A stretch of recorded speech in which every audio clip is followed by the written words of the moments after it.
evil brother Shinja must be stopped. There's an orb that can conquer all. Orb and me are one now.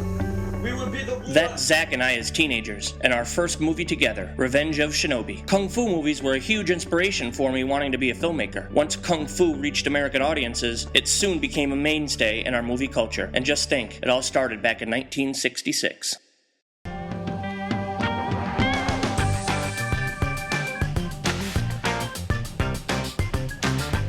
Run him through the scene.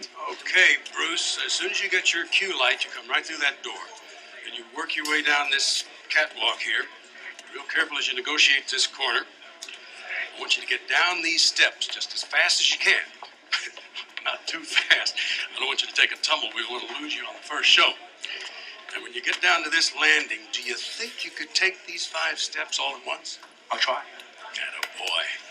First positions, everybody. Can you tell it's me? 我要睇下你嘅武功有幾深。出招。如果我輸俾你嘅話，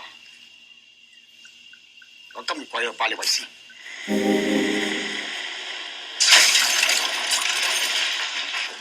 KO!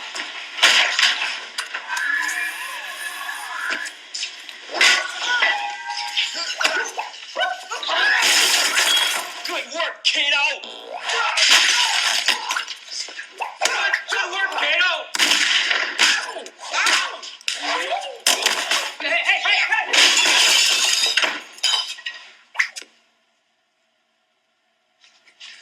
Good work, Kato. Thanks, boss.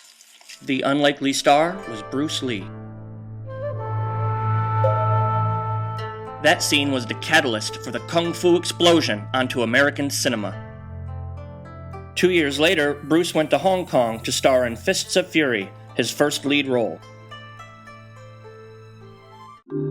It was a huge financial success, and it wasn't long until American filmmakers began using Kung Fu in mainstream cinema. American martial artists like Chuck Norris and Bob Wall even fought Bruce Lee in movies. Here's what happened to Bob Wall in one of his scenes.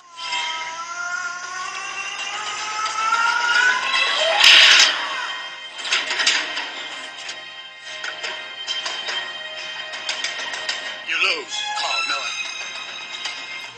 After Bruce Lee's mysterious death in 1973, Kung Fu in American mainstream films slowed a bit. However, it did make a huge resurgence in the 1980s. New stars like Steven Seagal and Jean-Claude Van Damme hit the scene.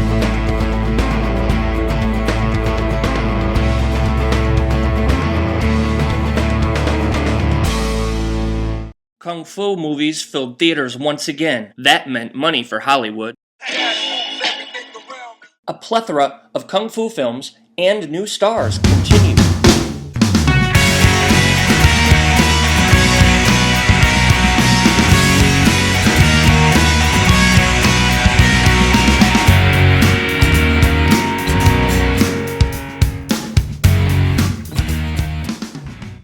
Kung Fu became popular in American family films too. The most famous is the Karate Kid franchise, with 5 films spanning from 1984 to 2010.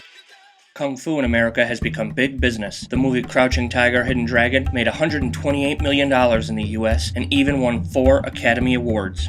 Kung Fu has also given American film some intangibles. Superstar American director Quentin Tarantino once said he wouldn't have been a filmmaker today if it wasn't for the inspiration Kung Fu movies gave him as a teenager. Quentin has brought us films like Pulp Fiction, Kill Bill, True Romance, and one of my favorite movies of all time, Reservoir Dogs.